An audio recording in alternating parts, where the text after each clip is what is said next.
right. Good evening, everybody, and thank you for joining the Lori and Tall Paul show. I am Lori Heinzelman, career transition and leadership coach. I have my co-host, Tall Paul Olson, with us. Hello, everyone. And then we have special guest Ed Thomas joining us Hey team, again. how y'all doing? So today we thought we would talk again about working with difficult people. We had a request for us to talk through this. We've all experienced it. People that we don't want to have a conversation with at work, people maybe we dread seeing when we come into work. Maybe you're the leader and you have to discipline this person somehow, or they work for you and you're just not quite sure what to do next. So we're going to carry this conversation on and talk a little bit about what that's like when you've inherited a bad leader or a bad subordinate, a bad employee that works for you, and some of the things that you can do. And then we're going to do a role play so you can sort of hear and see what that looks like in action. And then you've got some concrete ideas, maybe, of things that you can say if you encounter this or if you already have. So, Ed, I'm going to ask you, have you had this situation in real life where you have inherited a difficult employee? Yes, and I like how you use the term difficult instead of bad. A lot of times we like to classify someone as a bad leader, a bad person, or good leader, good person. But in this case, they're potentially difficult and or maybe just difficult for you because it's outside of your comfort zone. So good way to clarify that there.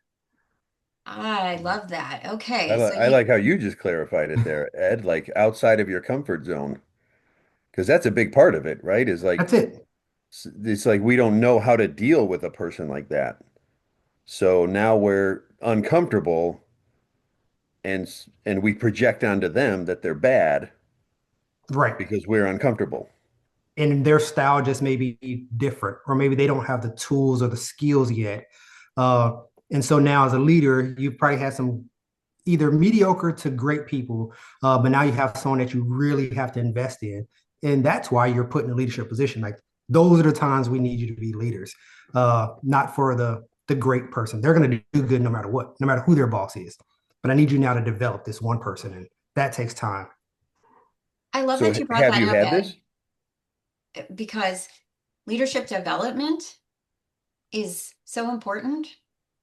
And a lot of times people dismiss this difficult person and they just sort of avoid them and Mm-hmm. just deal with them when they have to, instead of giving them the support or the training or the tools, like you just mentioned, to help them get better in that area.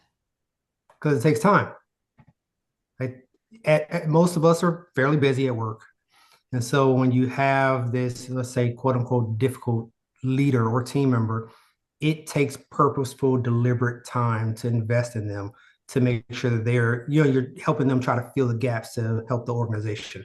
And if we don't take the time to schedule it, plan it, follow up with it becomes burdensome. And now we have more on our plate.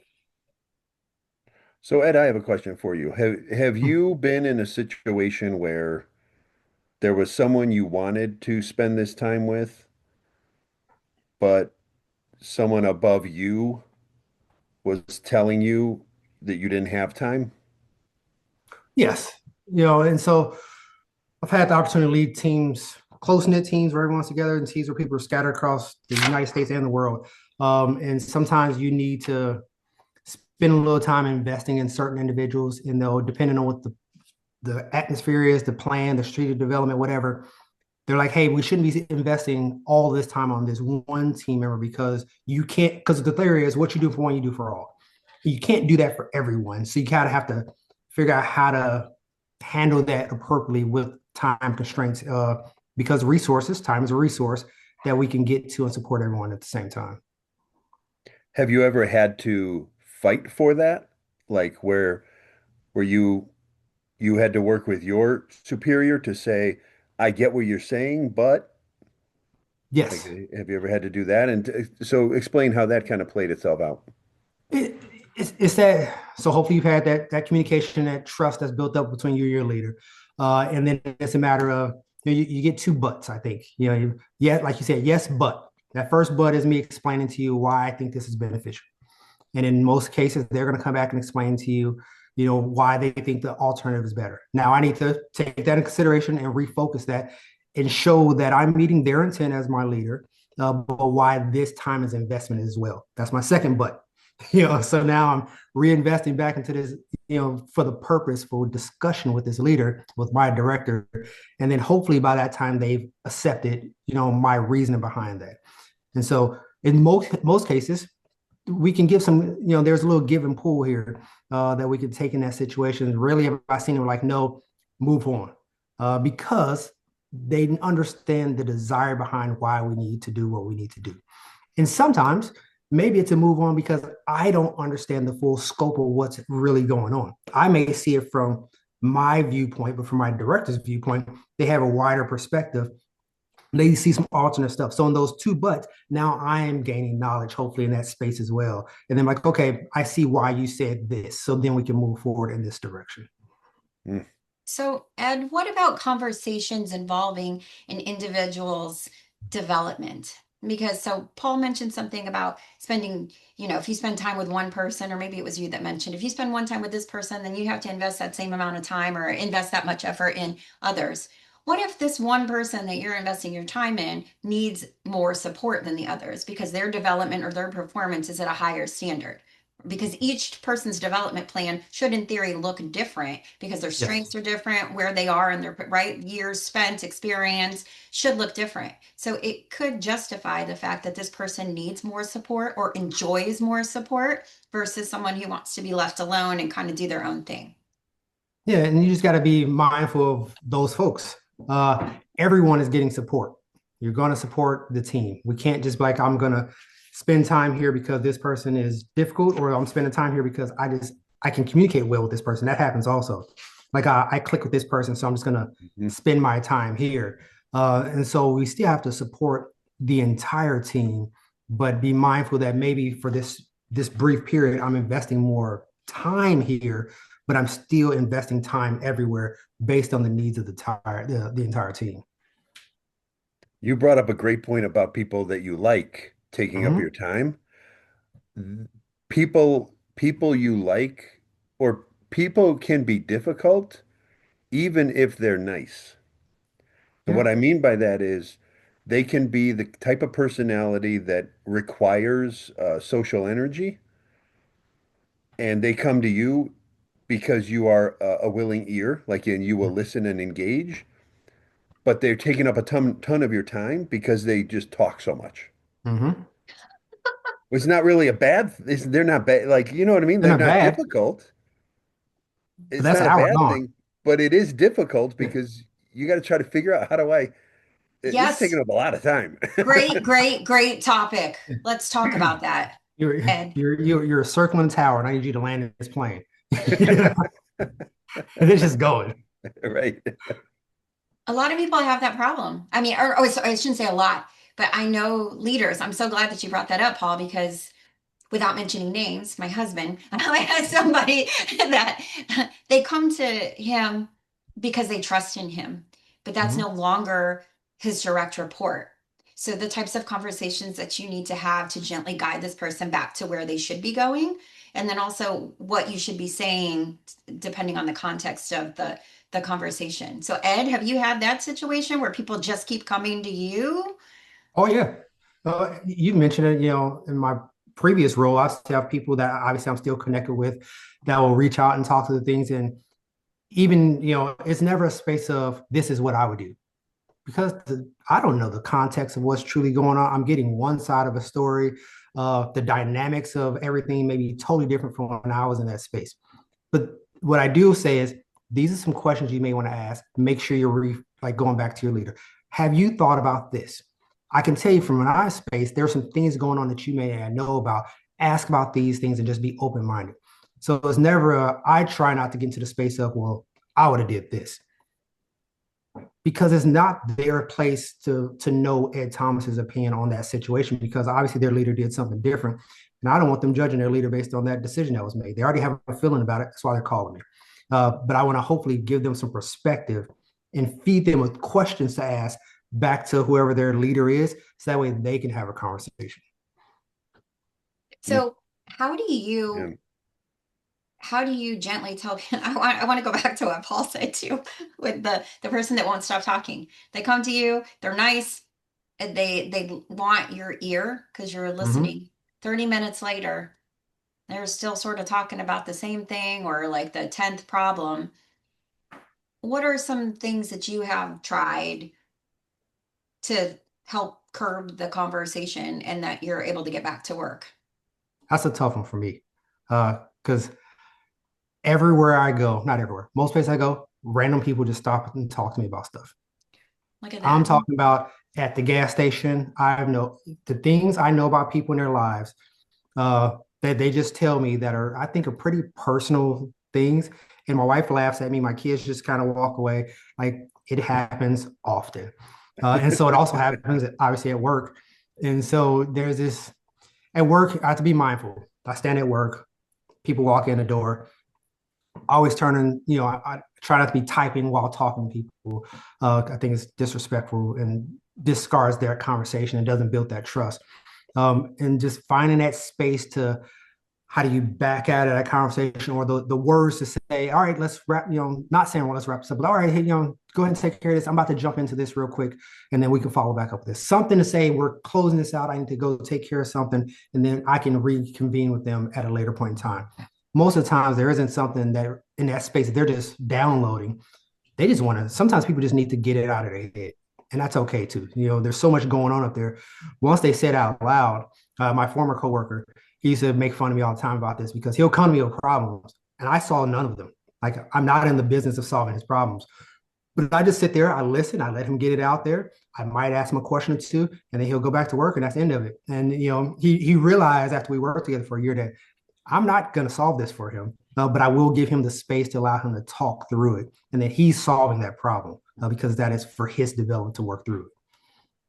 So something I've tried that I just want to share in case people are still trying to figure out how do I get this person that keeps coming to me even though they're really nice, they're still difficult, like Paul said. Something that I have learned to do is just say, like, it's been really great catching up.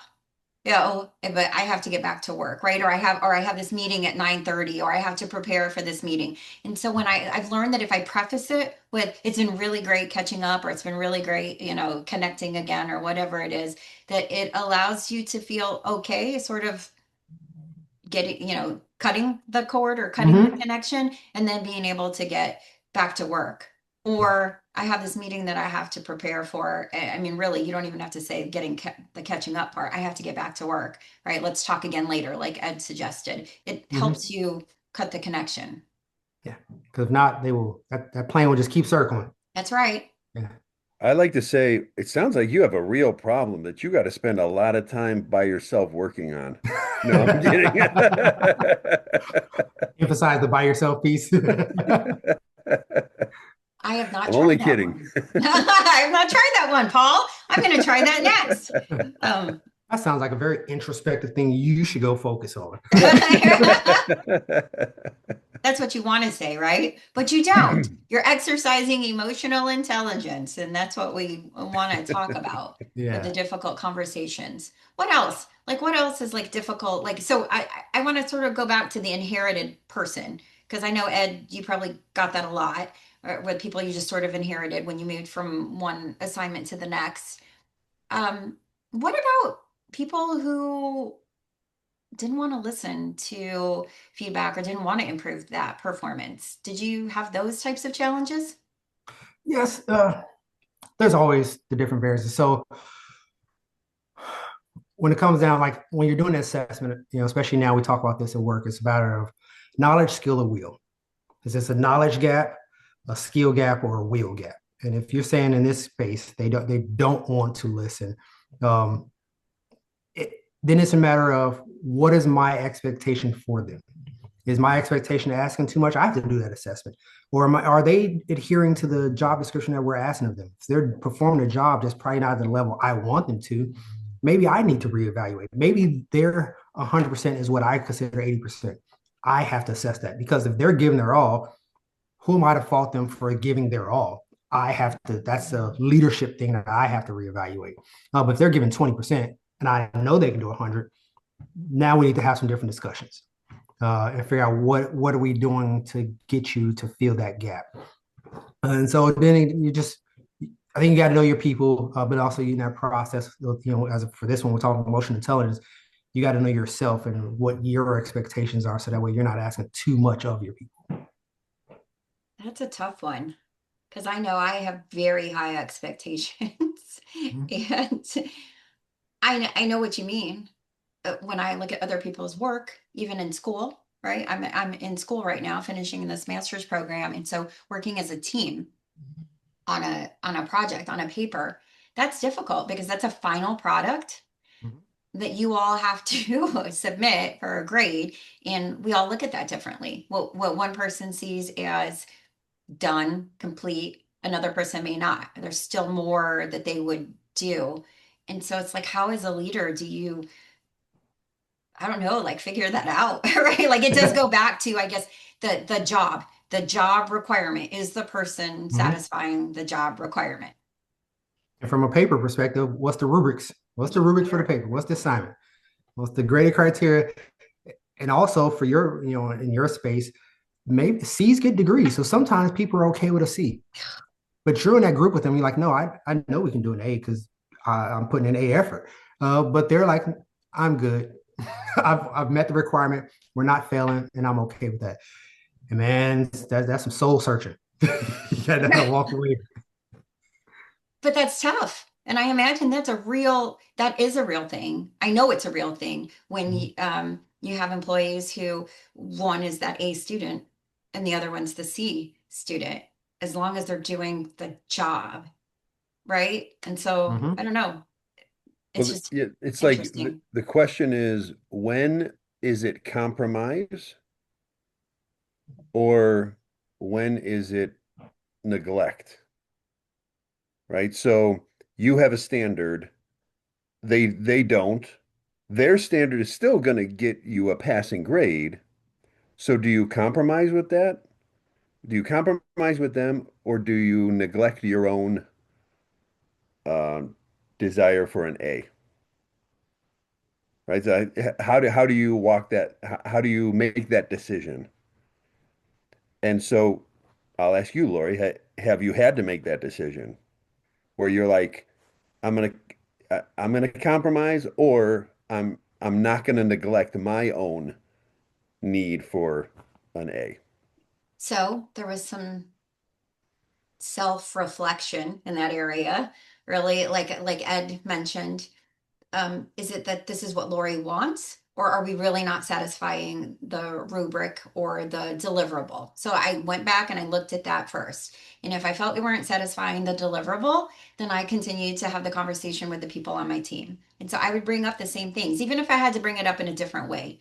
Like I don't want to be the person that has to constantly remind you, but it's if I'm the leader, if I end up being the leader on the team, then I'm going to call out what needs to be done. If someone's not doing it, usually I ask, would you like me to help? Does anyone need support? Like, would you like help on that area? Because maybe it's that they don't have the time to do it. Maybe they don't understand it. So I did do that on my last project is I offered to support in certain areas. And I guess maybe I did have more knowledge in that one space, but we worked together to complete that section of the paper. So then I felt better about it. And maybe we didn't do it the way exactly how I wanted it done, but I could always keep in mind my old manager, even if it's done on construction paper, as long as it's what I asked for, it doesn't have to be done the way I would like to see it.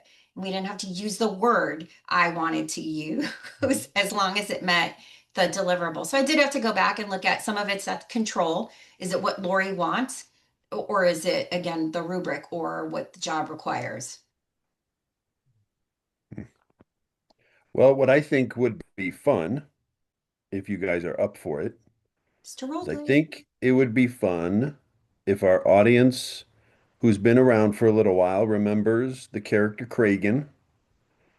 Kragan is our character who represents the difficult person, maybe the person who's not very emotionally intelligent.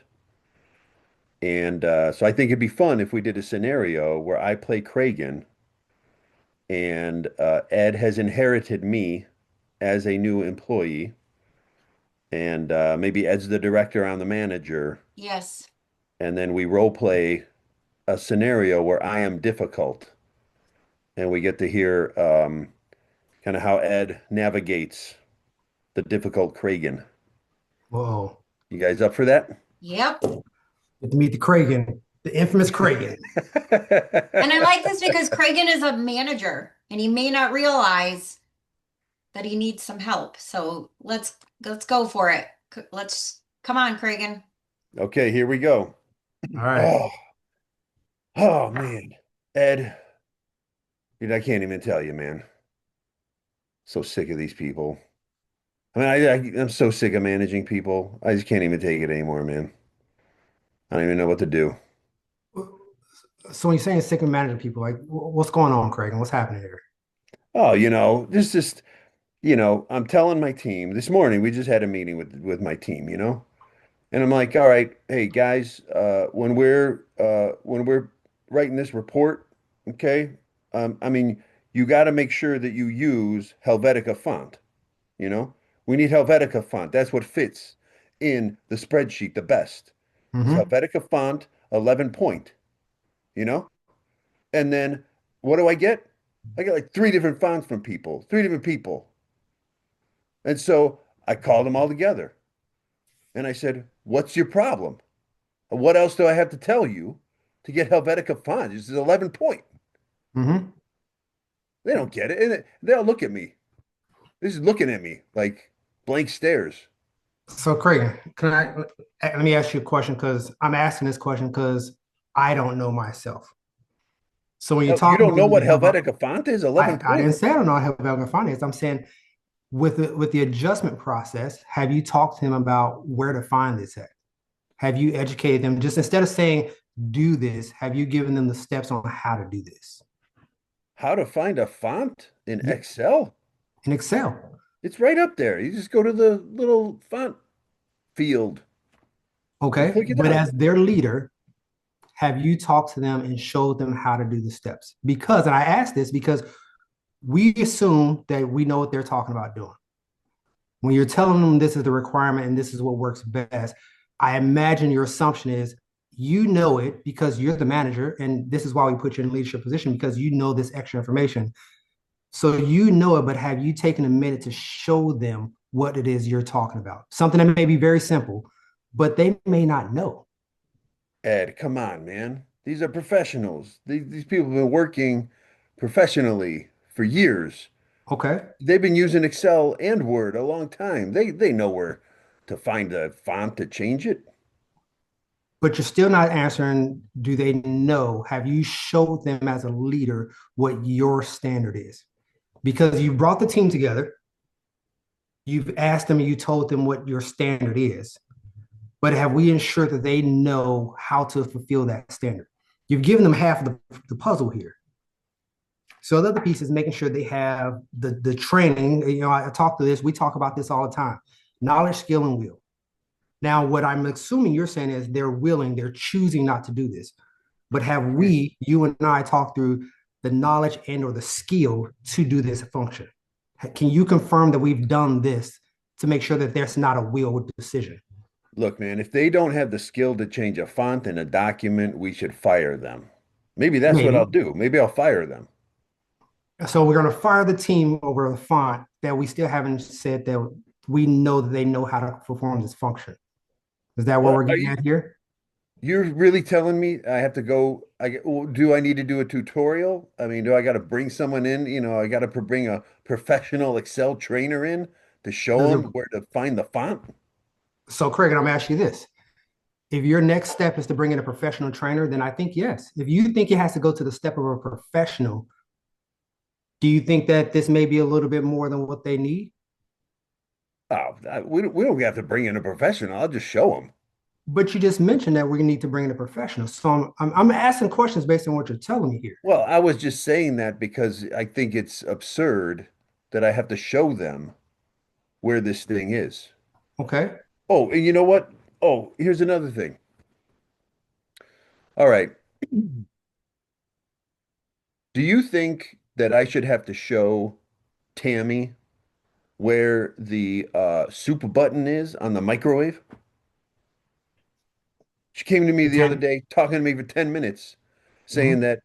that her soup gets overcooked all the time because she cooks it for 7 minutes. And I'm like, there's Okay. a soup button on the microwave. Just hit the soup button.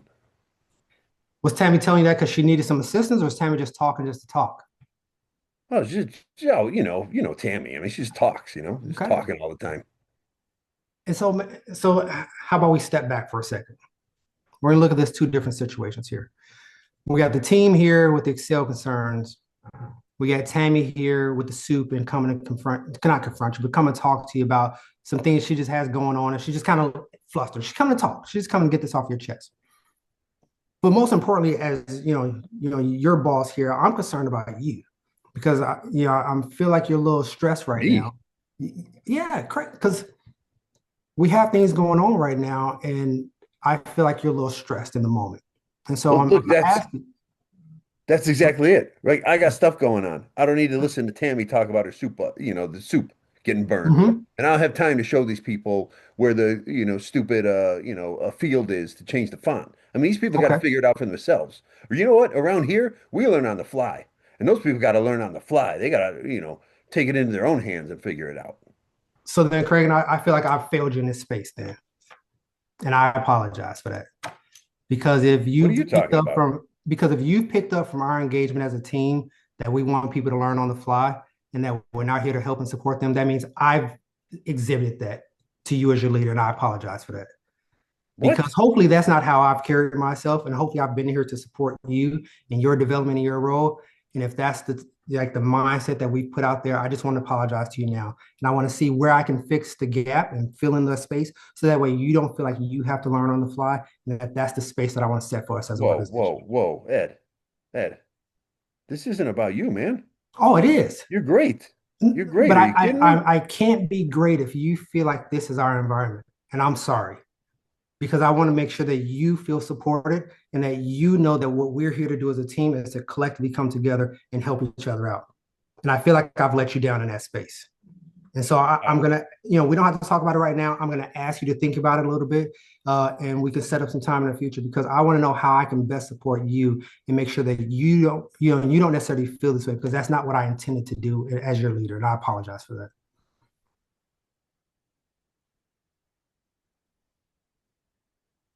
Wow.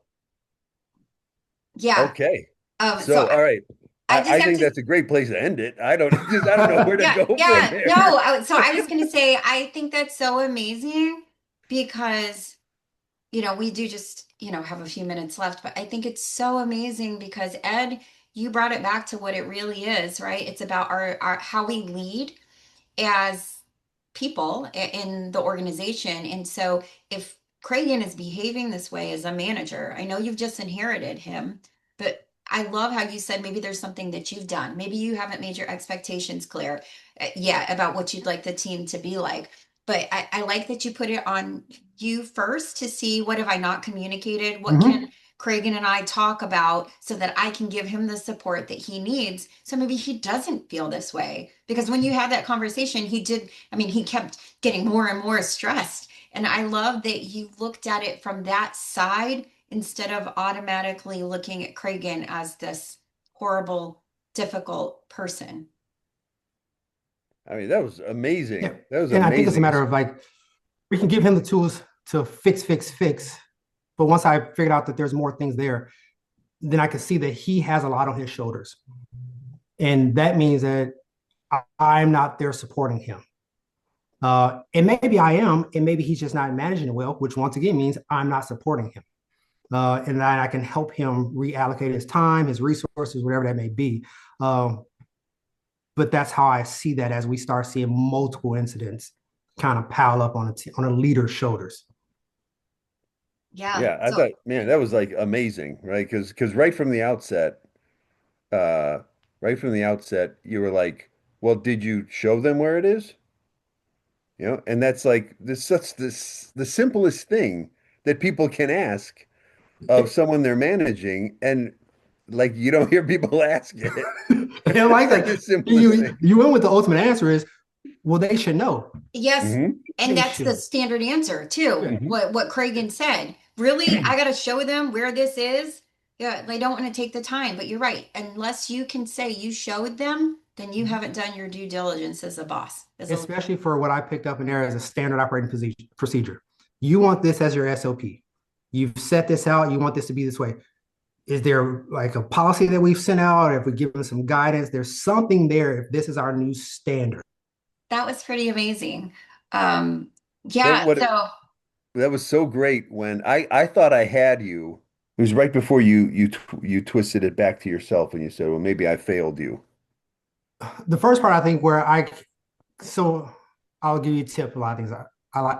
I like to play dumb a lot, and I say play dumb. Maybe that's not the right way to put it, but like I don't know everything. And so I listen because I want to make sure I'm receiving it from your viewpoint. With the first part, and you're like, you don't know what Helvetic is? I ask questions. Maybe I do know, but maybe we're not talking about the same one. And so I like to lead in, assuming I don't know what you're talking about. And then that way it gives you the space to educate me. And like, okay, yep, we're talking about the same thing. And then we move forward. Because assumptions can get you lost in a Yeah. discussion. I thought of the point where I said, "What, I got to bring a professional in?" Mm-hmm. And then you had just this amazing response. And you're like, "Well, if you think we need to bring a professional in, then let's do it." And then you It's flip, you're like, like, whoa, whoa, whoa, whoa, whoa. wait a minute. What? yeah. But you know what? He also flipped, Ed, when you brought it back to you. When Yeah. to me, I know we didn't talk much about it with the emotional intelligence and like the managing relationships piece, but when you sort of bring it back to the human side of things, Cragen was just like, whoa, whoa, whoa, like Ed, you're great. But because he sees you as someone who's like a great person or a great example of a leader, I think having you bring that back to yourself maybe opened the door for Cragen or someone like Cragen to decide maybe that he could share a little bit more about what might be going on in the background, but then Mm-hmm. also maybe move himself in that direction where he's more people driven than he is Helvetica font driven. Yeah, And, because in my head, like that, what happened was it started making me feel bad. mm-hmm. Like, whoa, wait, why are you making, no, no, no, you're great. This is not you. This is not a you thing. This is a them thing. And it might be a me thing. It might be, you feel that way, and that's a good place for you to tell me because I've given you the open door. And now you can say, yes, I feel that way, or you do what you did. And like, no, no, no, that's not it. But it also gives us the opportunity. So now we can set up a segue. All right, hey, I've been looking into reading this book, or I read this book. Let's set up some time. We can do like a book club. We meet for lunch every day and just kind of talk through some things. Or hey, this training, this thing you want them to do. Show me kind of what you want us to do. And I can see, do we need to really adjust something from an organization standpoint to make sure that people don't have to use Helvetica font in this Excel document? Maybe we need to create something to make it easy for everybody. But once we bring the emotion out of it, now we can get to the business aspect of what's frustrating you to see how do we smooth this out for the organization. I love that. And on that note, we are going to end this episode. Paul, you want to sign us off? Yeah, first of all, great job, Ed. Thank you. Thank you. That was awesome. Lori, thanks for bringing this all to light. This was a really fun episode. And, hey, for those listening, please please subscribe, please comment. Would love to hear your comments about your experiences with difficult personality. But don't name names. Just leave the names out of it, all right? No name dropping. That's That's right. right. We'll see you next time. Until next time. Thanks. Appreciate you.